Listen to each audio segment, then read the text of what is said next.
আরজি করে ডাক্তার দিদিকে bad touch করে খুন করেছে কোনো দুষ্কৃতীরা। এই ঘটনার প্রতিবাদ জানিয়ে এবার কোচিং সেন্টারের খুদে পড়ুয়ারা পথে নামলেন। মধ্যমগ্রামের প্রজ্ঞাতীর্থ কোচিং সেন্টারের 5, 6, 7 এর পড়ুয়ারা স্যার ম্যামেদের সঙ্গে প্রতিবাদ মিছিলে নামলেন। উই ওয়ান্ট জাস্টিস স্লোগান দিলেন। তাদের একটাই কথা, ডাক্তার দিদিকে যারা ব্যাড টাচ করে খুন করেছে তাদের শাস্তি হোক। তাদের শাস্তির দাবিতেই তারা মধ্যমগ্রামের হুমায়ুনপুর শরৎ কানন থেকে মধ্যমগ্রাম চৌমাথা পর্যন্ত প্রতিবাদ মিছিল করলো। আর তাদের দেখে এলাকার মানুষজন এগিয়ে আসলেন।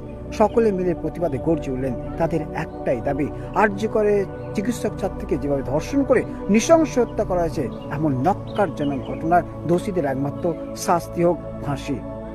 এভাবেই পথে নামলেন কয়েকশো পড়ুয়া। কল্যাণ অধিকারী, রাজন্যা নিউজ। কলকাতার আরজি কর হাসপাতালের ডাক্তার দিদির উপর নারকীয় অত্যাচার চালিয়েছে কেউ বা কারা। পরিবারের লোকজনের মুখে ওরা শুনেছে। ছোট্ট মাথায় যতটুকু বুঝেছে, ডাক্তার দিদির সঙ্গে কেউ বা কারা ব্যাড টাচ করে দিদিকে মেরে দিয়েছে। এর প্রতিবাদে কোচিং সেন্টার থেকে মিছিল হবে শুনেই ওরা কোচিংয়ের স্যার ম্যামেদের সঙ্গে প্রতিবাদে পা মিলিয়েছে। চিৎকার করে বলেছে, দিদির হত্যাকারীদের শাস্তি দিতে হবে, শাস্তি দিতে হবে। We want justice, we want justice.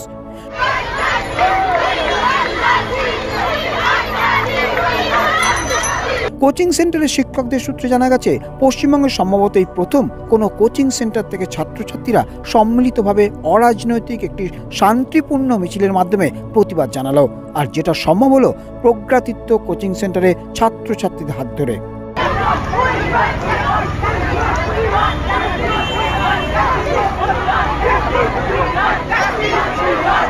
মধ্যমগ্রামের Humayunpur শরৎকানন থেকে মধ্যমগ্রাম চৌমাথা পর্যন্ত পায়ে হেঁটে মিছিল করে ছোটরা। এলাকার মানুষজনের মধ্যেও সাড়া মিলেছে।